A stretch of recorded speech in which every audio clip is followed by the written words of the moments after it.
जय श्री कृष्णा। आप सबका वैदिक प्रेडिक्ट में स्वागत है। आज का विषय है साप्ताहिक राशिफल 18 मई से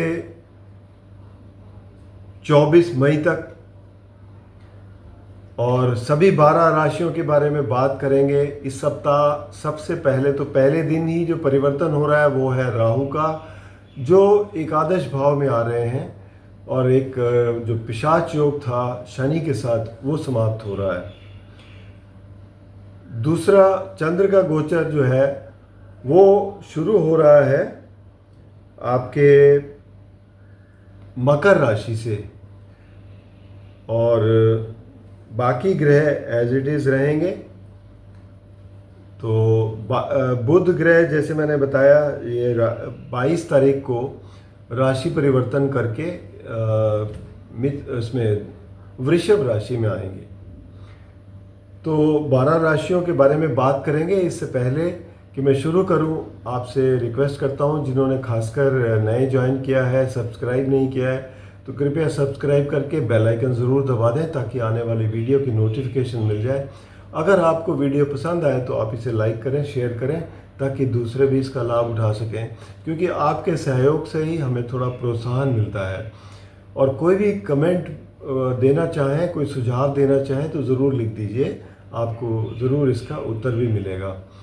तो चलिए शुरू करते हैं। सबसे पहले मेष राशि की बात करेंगे। मेष राशि वालों के लिए जो स्थिति बन रही है वो ये कि मंगल स्वामी है, मंगल चौथे घर में बैठे हुए हैं, नीच राशि में हैं।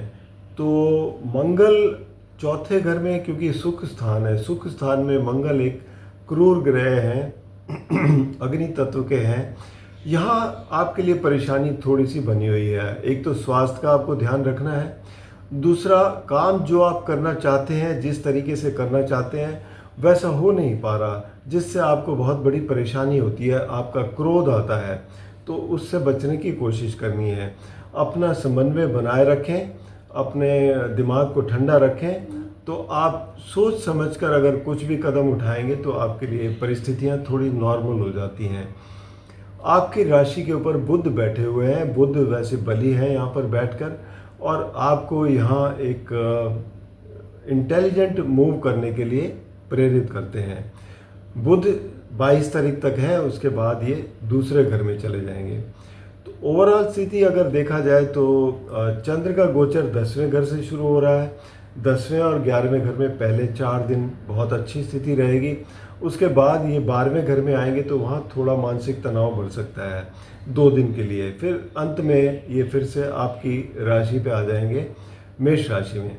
तो ये स्थिति है। साथ ही में राहु के एकादश भाव में आने से आपको काफ़ी अच्छे लाभ मिलने शुरू होंगे, और धन भाव में सूर्य बैठे हुए हैं, वो भी आपको बेसिकली, क्योंकि आपके पंचम भाव के स्वामी हैं, और कोई क्रिएटिव काम अगर करते हैं तो उससे आपको अच्छा धन लाभ होगा।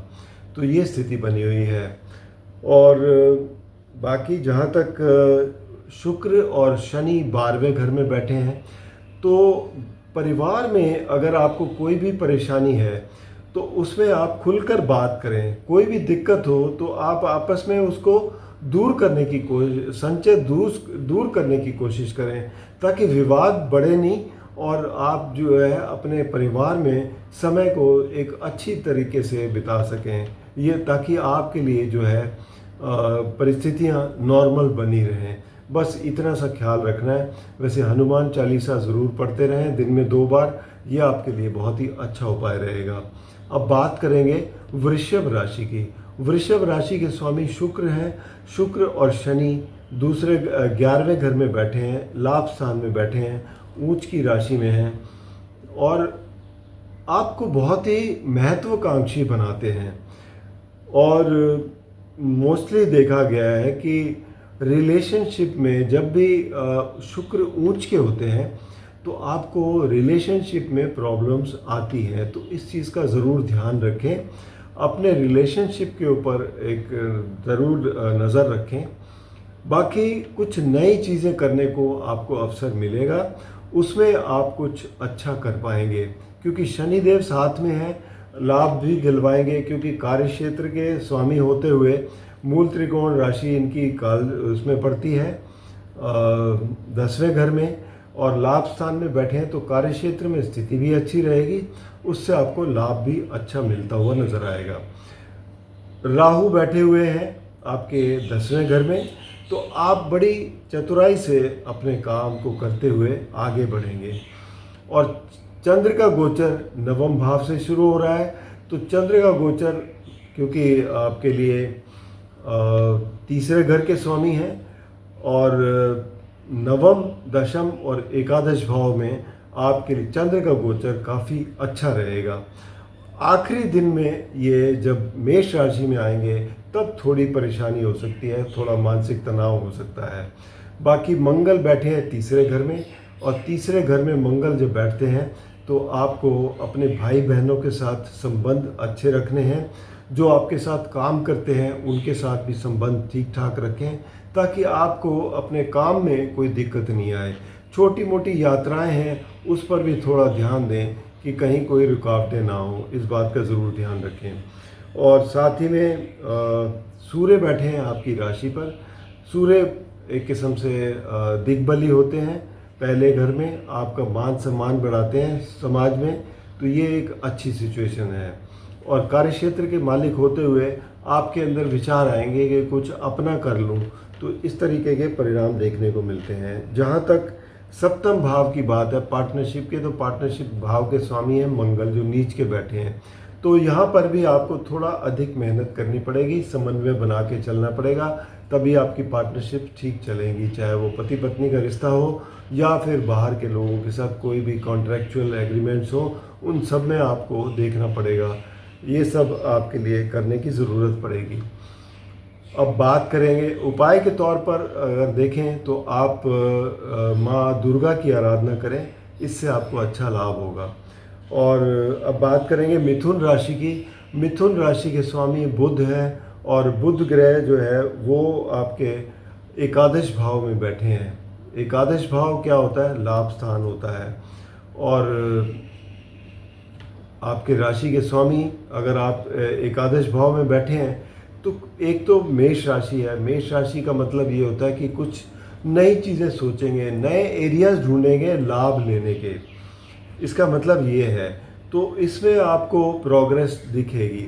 22 तारीख तक तो यहाँ बैठे हैं, उसके बाद ये 12वें घर में आएंगे 22 तारीख के बाद। तो 12वें घर में थोड़ी सी, हालांकि मित्र की राशि है, यहाँ थोड़ी सी परेशानी हो सकती है, खर्चे बढ़ सकते हैं। और अगर आप कोई विदेश से जुड़ा काम करते हैं तो उसमें आपको फ़ायदा हो सकता है।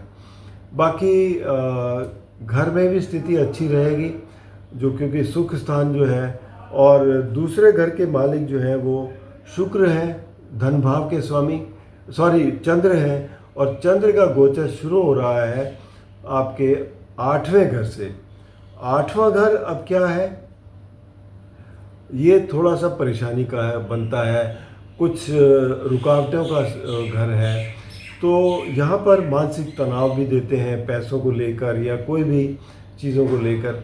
तो चंद्र का गोचर जो पहले 2 दिन है वो उतना अच्छा नहीं है। उसके बाद जैसे ये नवम, दशम और एकादश भाव में बढ़ेंगे तो यहाँ पर इनकी स्थिति काफ़ी सुधरेगी और आपके लिए संभावनाएं काफ़ी बढ़ती चली जाएंगी। आपकी राशि के ऊपर गुरु बैठे हुए हैं और दशम भाव में शनि और शुक्र हैं। तो सप्तम भाव पर गुरु की भी दृष्टि है, शनि की भी दृष्टि है। अगर आपका कोई विवाह का प्रपोजल चल रहा है तो अभी आपके पूरे होने के बहुत काफ़ी अच्छे चांसेस हैं, तो उसमें आप ज़रूर कामयाब होंगे। आपकी पार्टनरशिप वगैरह भी अच्छी चलेगी, कोई नई पार्टनरशिप भी हो सकती हैं, उसमें भी आपको लाभ मिलेगा।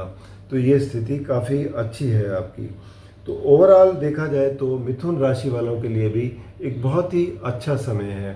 आप उपाय के तौर पर हरी चीज़ों का दान करें बुधवार को और गणेश जी की आराधना करें, इससे आपको काफ़ी अच्छे लाभ मिलते हुए नजर आएंगे। अब बात करेंगे कर्क राशि की।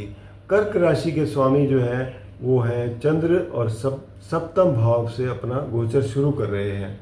तो स्थिति तो अच्छी है क्योंकि सप्तम भाव से ही अपने घर को भी देख रहे हैं, लेकिन 2 दिन के बाद जब ये 8वें घर में आएंगे तो थोड़ा आपका मानसिक तनाव बढ़ सकता है। उसके लिए आपको तैयार रहना चाहिए। उसके बाद फिर ये नवम दशम में आएंगे तो वहाँ पर स्थिति आपके लिए काफ़ी ठीक ठाक रहेगी। धन भाव के स्वामी सूर्य हैं। सूर्य जो है वो बैठे हुए हैं वृषभ राशि में, यानी कि एकादश भाव में। तो धन भाव के स्वामी जब भी एकादश भाव में आएंगे तो धन का लाभ होता है। तो यहाँ पर परिस्थिति बहुत अच्छी है। सूर्य आपके एक तो कॉन्टैक्ट्स भी काफ़ी अच्छे बनाते हैं 11वें घर में लोगों के साथ, तो ये एक बहुत अच्छी स्थिति का निर्माण कर रहे हैं। साथ ही में दशम भाव में बुध बैठे हुए हैं, जो कि आपको कार्य क्षेत्र में अपने इंटेलिजेंस को यूज़ करते हुए आप आगे बढ़ते हुए नज़र आएंगे। 22 तारीख को बुध जो है वो एकादश भाव में आएंगे सूर्य के साथ, तब भी परिणाम बहुत ही अच्छे मिलेंगे।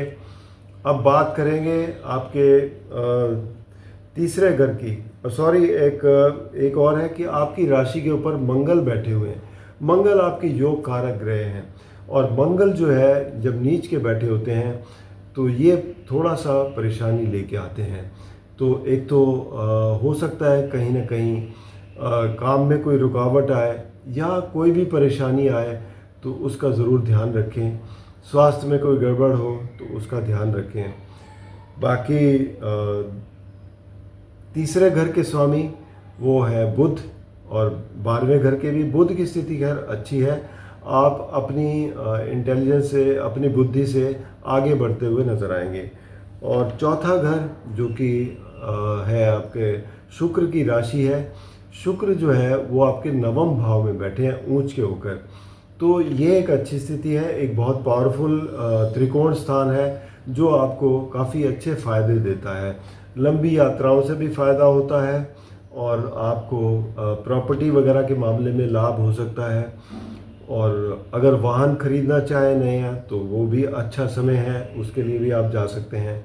तो ओवरऑल जो बच्चे स्कूल पढ़ते हैं उनके लिए भी बहुत अच्छी स्थिति है। पार्टनरशिप के मामले में देखा जाए तो पार्टनरशिप के इधर स्वामी हैं शनिदेव। शनिदेव नवम भाव में बैठे हैं, और ये नवम भाव में बैठकर आपको अच्छे पार्टनरशिप में अच्छे फ़ायदे देते हैं और काफ़ी लाभ देते हैं। गुरु बैठे हुए हैं 12वें घर में। अब 12वें घर में गुरु जब बैठे होते हैं तो आपका आध्यात्म की तरफ ज़्यादा ध्यान जाता है, और गुरु की दृष्टि 5वीं जब चौथे घर पर पड़ती है तो आपके सुख में वृद्धि होती है, प्रॉपर्टी से लाभ मिलता है। नवम दृष्टि 8वें घर पर पड़ेगी। 8वां घर रिसर्च का है, कोई छुपे हुए जो लाभ का है, तो उन सब चीज़ों से आपको फ़ायदा हो सकता है। तो ये स्थिति बनती है कर्क राशि वालों की। अब बात करेंगे सिंह राशि वालों के लिए। तो सिंह राशि के स्वामी हैं सूर्य, और सूर्य बैठे हुए हैं दशम भाव में। बली है दशम भाव में, अच्छे रिजल्ट देंगे आपको। और दशम भाव में मतलब बली होने के साथ साथ, क्योंकि कार्यस्थल है, आप कार्यस्थल पे कुछ अच्छा कर पाएंगे जिससे आपकी प्रशंसा होगी, और आपको रिवॉर्ड भी मिल सकते हैं, इंसेंटिव वगैरह भी मिल सकते हैं। स्वास्थ्य बहुत अच्छा रहेगा, और धन का भी लाभ होता हुआ दिखाई देगा। धन की स्थिति अगर देखें तो बुध है, बुध जो है नवम भाव में बैठे हैं, और उसके बाद 22 को दशम में आएंगे, तो धन की स्थिति भी बहुत अच्छी है, आपको ये लाभ मिलते हुए नजर आएंगे। और बाकी मंगल बैठे हुए हैं नीच राशि में 12वें घर में। यहाँ पर थोड़ा सा 12वें घर, क्योंकि आपका सबकॉन्शियस माइंड है, परेशानी क्रिएट कर सकते हैं, आपको तनाव बढ़ा सकते हैं। तो तनाव से बचने के लिए आपको मेडिटेशन करनी चाहिए ओम का उच्चारण करते हुए, उससे आपको काफ़ी अच्छा लाभ मिलेगा। मंगल की 8वीं दृष्टि पड़ेगी आपके सप्तम भाव पर, जो कि आपके पार्टनरशिप का है, पति पत्नी के रिश्तों का है। तो यहाँ पर थोड़ी सी परेशानी हो सकती है, उस पर ध्यान रखें। हालांकि गुरु जो है वो गुरु की भी दृष्टि रहेगी, क्योंकि 11वें घर में बैठे हैं, नवम दृष्टि पड़ेगी, तो गुरु न्यूट्रलाइज कर देते हैं मंगल के जो दुष्प्रभाव होंगे। ओवरऑल स्थिति ठीक ठाक रहेगी। तो अब बात करेंगे कन्या राशि की। तो कन्या राशि के स्वामी बुध हैं, और बुध जो है वो नवम भाव में 8वें घर में बैठे हैं, और 22 तारीख को ये नवम भाव में आएंगे।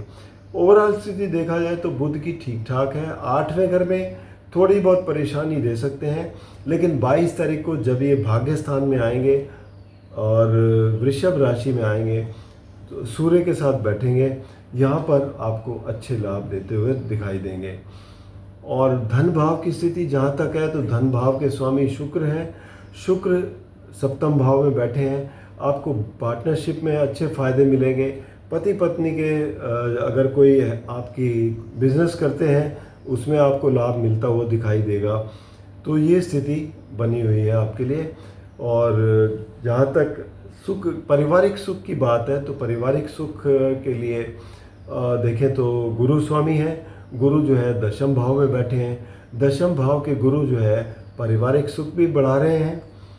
इनकी दृष्टि कार्य क्षेत्र में भी आपकी मदद कर रहे हैं। और गुरु की दृष्टि धन भाव पर है, धन में वृद्धि कर रहे हैं। और छठे घर पर भी पड़ रही है जो कि नौकरी का भाव है। यहाँ पर भी आपके लिए बहुत अच्छे परिणाम देने जा रहे हैं। तो यहाँ पर बेसिकली देखा जाए तो कन्या राशि वालों के लिए भी परिस्थितियाँ जो है बहुत अच्छी होने जा रही हैं, इसमें कोई दो राय नहीं। बाकी अब बात करेंगे तुला राशि की। तो तुला राशि के स्वामी हैं शनिदेव, शुक्र। शुक्र जो है वो बैठे हुए हैं छठे घर में शनि के साथ। अब शनि के साथ जब बैठेंगे यहाँ पर तो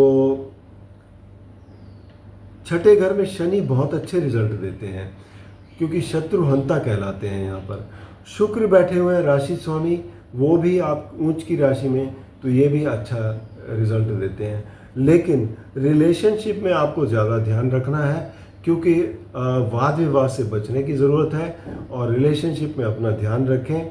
और यहाँ पर अगर आपको मैरिड है तो उस पर आपको ज़रा ज़्यादा ध्यान देना है।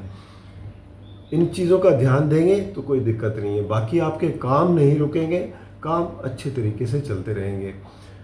धन भाव के स्वामी मंगल है। मंगल नीच राशि में बैठे हुए हैं दशम भाव में। बली है लेकिन नीच राशि के होने के कारण कुछ ना कुछ परेशानी तो देंगे। धन में रुकावट आ सकती है या धन संचय करने में दिक्कत हो सकती है। तो ये सब परेशानियाँ हो सकती हैं। पारिवारिक सुख में भी थोड़ी कमी रह सकती है। इन सब चीज़ों का ध्यान रखें। और तीसरे घर के स्वामी गुरु हैं और गुरु जो है वो बैठे हुए हैं आपके नवम भाव में। तो तीसरे भाव पर दृष्टि भी है तो आप पराक्रम में अच्छे खासे रहेंगे। भाग्य आपका साथ देगा। और जहाँ तक पार्टनरशिप की बात है तो पंचम भाव में राहु बैठे हुए हैं। राहु पंचम भाव में बैठकर आपको स्पेकुलेटिव एक्टिविटीज़ में ज़्यादा फ़ायदा देते हैं और यहाँ आपके लिए परिस्थितियाँ काफ़ी अच्छी हो जाती हैं। कार्य क्षेत्र की स्थिति में देखा जाए तो स्वामी जो है चंद्र हैं। चंद्र का गोचर शुरू हो रहा है आपके चौथे घर से। तो चौथे घर में स्थिति अच्छी रहेगी, पंचम में भी अच्छी रहेगी। ओवरऑल चंद्र की स्थिति अच्छी है। कार्य क्षेत्र में मंगल भी बैठे हैं और मंगल भी आपको बली है। तो ओवरऑल ठीक ठाक है स्थिति। बस सिर्फ यही करना है कि आपको फोकस करके चलना है, काम पर ज़्यादा ध्यान देना है। सूर्य बैठे हुए हैं वृषभ राशि में जो कि आपकी 8वां घर है। तो 8वें घर में सूर्य की स्थिति थोड़ा कमज़ोर कही जाएगी। तो यहाँ पर आपको ध्यान देना है।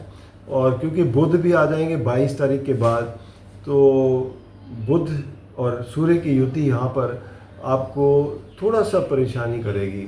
उस पर आपको ज़रूर ध्यान देने की ज़रूरत है। ओवरऑल देखा जाए तो सप्ताह ठीक ठाक है आपके लिए। वृश्चिक राशि की बात करें तो वृश्चिक राशि के स्वामी मंगल हैं। मंगल कर्क राशि में नवम भाव में बैठे हैं। अब नवम भाव तो बहुत ही पावरफुल है, लेकिन जिस राशि में बैठे हैं वहाँ पर ये नीच की राशि है। तो बेसिकली देखा जाए तो आपको मिश्रित परिणाम देंगे, कुछ अच्छे भी देंगे और कुछ कहीं पर आपको ध्यान भी रखना होगा। ध्यान कहाँ रखना है? आपको अपने स्वास्थ्य पर ध्यान रखना है। काम में कहीं कोई रुकावटें आती हैं तो उस पर बड़े धैर्य से ध्यान देना है ताकि आपके लिए परेशानियां ना हो ज़्यादा। तो इन सब चीज़ों का ध्यान रखेंगे तो कोई दिक्कत नहीं आएगी। शनि देव पंचम भाव में बैठे हैं शुक्र के साथ। क्रिएटिव काम कोई भी करते हैं उसमें आपको अच्छे लाभ होंगे। राहु बैठे हुए हैं चौथे घर में। चौथा घर राहु पर दृष्टि गुरु की पड़ रही है और मंगल की 8वीं दृष्टि पड़ रही है। तो मंगल के जो दुष्प्रभाव है नीच के कारण, उसको गुरु जो है न्यूट्रलाइज कर रहे हैं। तो ओवरऑल राहु के भी परिणाम आपको ठीक ठाक मिलेंगे। पारिवारिक सुख के लिए थोड़ा सा, क्योंकि राहु की स्थिति चौथे घर में अच्छी नहीं रहती, तो यहाँ पर भी आपको यही करना है कि वाद विवाद से बचने की कोशिश करनी है। बाकी कार्य क्षेत्र में देखा जाए तो स्वामी सूर्य हैं और सूर्य जो है सप्तम भाव में बैठे हैं। सप्तम भाव बेसिकली देखा जाए तो पार्टनरशिप का है, पति पत्नी के रिश्तों का है, और सूर्य जो है वो अलगाव के कारण है। तो यहाँ पर क्या है कि सूर्य की स्थिति उतनी मजबूत नहीं कही जाएगी। पार्टनरशिप में भी आपको समन्वय बना के चलना है और तालमेल बिठा के चलें तो कोई दिक्कत नहीं होगी। कार्य क्षेत्र में ठीक ठाक स्थिति रहेगी। अब बात करेंगे धनु राशि की। धनु राशि के लिए देखा जाए तो स्वामी गुरु हैं और गुरु सप्तम भाव में बैठे हैं और अपनी राशि को भी देख रहे हैं, तो ये बहुत अच्छी स्थिति है। गुरु की दृष्टि 5वीं दृष्टि एकादश भाव पर है जो आपको लाभ देती है। 9वीं दृष्टि पराक्रम स्थान पर है जो पराक्रम करने में आपको सहायक होती है और भाई बहनों से लाभ मिलता है। तो यहाँ पर देखा जाए तो गुरु की स्थिति काफ़ी अच्छी रहेगी, पार्टनरशिप भी ग्रो करेगी, पति पत्नी के रिश्ते भी अच्छे रहेंगे। धन भाव की बात करें तो धन भाव के स्वामी शनि हैं और शनि बैठे हुए हैं चौथे घर में शुक्र के साथ। तो यहाँ पर स्थिति देखा जाए तो ढैया चल रही है आपकी, और शनि देव जो है यहाँ पर बैठकर आपकी राशि पर दृष्टि भी डाल रहे हैं। कार्य क्षेत्र पर भी दृष्टि है, सप्तम दृष्टि, और तीसरी दृष्टि जो है छठे घर पर है। लेकिन जहाँ पर बैठते हैं वहाँ पर ये नुकसान नहीं करते। और शुक्र साथ बैठे हैं तो शुक्र क्योंकि बली है, यहाँ पर आपको वाहन सुख मिलेगा, प्रॉपर्टी का सुख मिलेगा, और आप बच्चे जो स्कूल में पढ़ते हैं वो भी अच्छा कर पाएंगे। तो ये स्थिति बनी हुई है। राहु तीसरे घर में बैठे हैं। तीसरा घर पराक्रम स्थान होता है, पराक्रम आप अच्छा करेंगे और उससे आपको अच्छे लाभ मिलते हुए नजर आएंगे। केतु बैठे हुए 9वें भाव में जो आपको धर्म की ओर मोड़ते हैं और धार्मिक कामों में आपकी मदद करते हैं। दूसरा जो कार्यक्षेत्र है वहाँ के स्वामी हैं बुध, और बुध बैठे हुए हैं आपके पंचम भाव में। तो पंचम भाव में बुध की स्थिति भी अच्छी है और बुध जो है 22 तारीख को छठे घर में आ जाएंगे। तो यहाँ पर भी ओवरऑल स्थिति ठीक ठाक रहेगी, नॉर्मल रहेगी। तो आप अपना काम पर फोकस करें तो कोई दिक्कत नहीं आने वाली। एकादश भाव के स्वामी जो है वो शुक्र हैं, शुक्र चौथे घर में बैठे हैं, अच्छी स्थिति में आपको लाभ भी अच्छा मिल रहा है। तो ये थी ओवरऑल धनु राशि की साप्ताहिक राशिफल। अब बात करेंगे मकर राशि। मकर राशि के लिए देखा जाए तो शनि स्वामी हैं। शनि तीसरे घर में पराक्रम स्थान में बैठे हैं, तो पराक्रम स्थान में शनिदेव बहुत अच्छे परिणाम देते हैं, साथ में शुक्र भी हैं और दोनों की युति यहाँ पर बहुत अच्छी रहेगी। राहु बैठे हुए हैं दूसरे घर में जो आपको अचानक धन लाभ देते हैं। वाणी पर थोड़ा सा आपको ध्यान देने की ज़रूरत है, जो आप प्रॉमिसेस करते हैं लोगों से उस पर ध्यान देने की ज़रूरत है, बस आप इतना ध्यान रखें। बाकी चौथे घर के स्वामी देखा जाए तो मंगल है।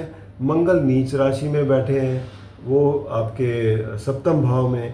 तो यहाँ पर एक तो चौथे घर के भी परिणामों में थोड़ी सी दिक्कत हो सकती है, और सप्तम भाव जो कि पार्टनरशिप का है, मंगल के नीच होने से आपको यहाँ पर भी थोड़ी परेशानी हो सकती है। तो समन्वय बना के चलें, धैर्य रख के चलें और कोई नई पार्टनरशिप में फ़िलहाल ना एंटर हों। बाकी जो चल रही है उसमें तालमेल बना के चलें तो परिस्थितियाँ आपके कंट्रोल में रहेंगी। और कार्यक्षेत्र की जहाँ तक बात है तो कार्यक्षेत्र के स्वामी जो है वो शुक्र है, और शुक्र जो है वो चौथे घर में बैठे हुए हैं, तीसरे घर में बैठे हैं ऊंच के होकर। तो आप मेहनत से आगे बढ़ते हुए दिखाई देंगे। तो यहाँ पर ऐसे ही परिस्थिति का निर्माण हो रहा है। एकादश भाव के स्वामी मंगल है, मंगल नीच के बैठे हैं सप्तम भाव में, तो हो सकता है कहीं ना कहीं लाभ में भी कुछ रुकावटें हों, कोई परेशानियां हों। तो धैर्य रखें और इंतज़ार करें अपने सही समय का, आगे आपको चल के फ़ायदा होगा। तो ओवरऑल देखा जाए तो मकर राशि वालों के लिए मिले जुले परिणाम हैं। अब बात करेंगे कुंभ राशि की। तो कुंभ राशि के लिए देखा जाए तो शनि स्वामी है और शनि दूसरे घर में बैठे हैं मीन राशि में, शुक्र भी साथ में है। तो धन भाव में बैठने के कारण आपको धन का लाभ तो देंगे क्योंकि शुक्र भी साथ में बैठे हैं। ओवरऑल स्थिति देखा जाए तो शुक्र योग कारक भी हैं आपके लिए, तो धन का लाभ अच्छा होगा, काम भी निकलते हुए नजर आएंगे।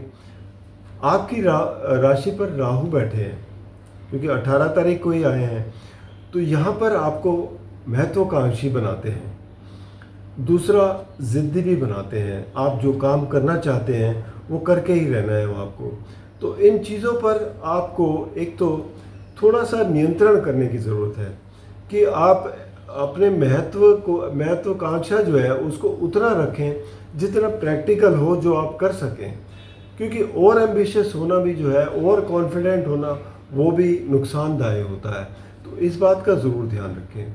बाकी बुध ग्रह जो है, जो कि आपके लिए पंचम भाव के मालिक हैं, वो बैठे हुए हैं आपके तीसरे घर में और 22 तारीख को ये वृषभ राशि में आएंगे चौथे घर में। सूर्य चौथे घर में बैठे हैं, तो यहाँ पर आपको एक अच्छी पोजीशन मिल सकती है कहीं भी, और बुध साथ में होंगे तो बुधादित्य योग बनेगा, आपको फ़ायदा मिलेगा इसका। अब बात करेंगे आपके पार्टनरशिप के घर की। तो सूर्य स्वामी हैं, सूर्य चौथे घर में बैठे हैं, तो यहाँ पर स्थिति ओवरऑल ठीक ठाक है, सामान्य है, चाहे वो पति पत्नी के रिश्ते हों या पार्टनरशिप की बात हो। कार्य क्षेत्र की जहाँ तक बात करें तो कार्य क्षेत्र में आपके लिए स्वामी जो है वो मंगल है, मंगल नीच के बैठे हुए हैं और वो भी छठे घर में। छठा घर में मंगल की स्थिति वैसे तो अच्छी होती है, लेकिन नीच राशि में बैठे हों तो एक तो कार्य क्षेत्र में भी आपको अपने काम पर ध्यान देना है कि कोई गलती नहीं हो, दूसरा स्वास्थ्य पर ध्यान देना है क्योंकि छठे घर में नीच के बैठे होंगे तो स्वास्थ्य में ज़रूर दिक्कत देती हैं। दूसरा, ऋण वगैरह नहीं लेना आपको ऐसे में, क्योंकि ऋण लेते हैं तो आपको चुकाने में बड़ी दिक्कत होगी, इस बात का ज़रूर ध्यान रखें। ओवरऑल स्थिति देखा जाए तो एकादश भाव में गुरु है और गुरु बैठे हुए हैं पंचम भाव में। तो पंचम भाव में गुरु की स्थिति बहुत अच्छी है, जो आपको लाभ भी दे रही है और साथ ही में आपको शिक्षा में, क्रिएटिव काम में मदद कर रही है। आपकी राशि पर भी दृष्टि है, भाग्य स्थान पर भी दृष्टि है, तो दोनों जगह पॉजिटिव हो रहे हैं। तो ओवरऑल स्थिति अच्छी है आपके लिए, कुंभ राशि वालों के लिए। अब बात करेंगे मीन राशि की। मीन राशि में शनिदेव बैठे हैं और शुक्र साथ में है। शुक्र अच्छे ग्रह नहीं है क्योंकि तीसरे और 8वें घर के स्वामी हैं, ऊंच के बैठे हुए हैं। शनिदेव 12वें घर के स्वामी हैं और आपकी राशि पर बैठे हुए हैं। तो मीन राशि वालों के लिए स्वास्थ्य का ध्यान रखने की ज़रूरत है। कामों में रुकावट आ सकती है, खर्चे अधिक हो सकते हैं, आपको थोड़ी बहुत परेशानियां तो महसूस हो रही हैं। फिर ऊपर से पंचम भाव जो कि आपके विवेक का है, यहाँ पर मंगल जो कि धन भाव के स्वामी हैं वो नीच राशि में बैठे हैं। तो ओवरऑल परिस्थितियाँ थोड़ा सा तनाव बना रही हैं। आपको उपाय करने की ज़रूरत है, वो ये कि हनुमान चालीसा दिन में 2 बार पढ़ें और साथ ही में आप मेडिटेशन करें। मेडिटेशन करने से आपको जो है मानसिक तनाव कम होगा, उससे आपको काफ़ी अच्छे लाभ मिलेंगे। पार्टनरशिप के घर की बात करें तो बुध स्वामी हैं, बुध जो है मेष राशि में बैठे हैं दूसरे घर में, तो पार्टनरशिप की स्थिति अच्छी है। सूर्य तीसरे घर में बैठे हैं, पराक्रम करने में आप काफ़ी आगे होंगे। और जहाँ तक देखा जाए कार्यक्षेत्र की बात है तो कार्यक्षेत्र के स्वामी गुरु हैं और गुरु बैठे हुए हैं आपके चौथे घर में। तो चौथे घर से दृष्टि भी दे रहे हैं आपके कार्यक्षेत्र को, यहाँ पर स्थिति अच्छी है आपकी। तो ओवरऑल देखा जाए तो मिले जुले परिणाम हैं। स्वास्थ्य का ध्यान रखना है, मानसिक तनाव को कम करना है, बाकी आपके लिए परिस्थितियाँ ठीक ठाक हैं। तो ये था 12 राशियों का साप्ताहिक राशिफल। अगर किसी व्यक्ति को कोई भी समस्या है तो व्यक्तिगत रूप में तो आप नीचे दिए गए नंबर पर संपर्क करें या फिर vaidicpredict@gmail.com पर अपने जन्म के विवरण देकर पर्सनल कंसल्टेशन ले सकते हैं। धन्यवाद।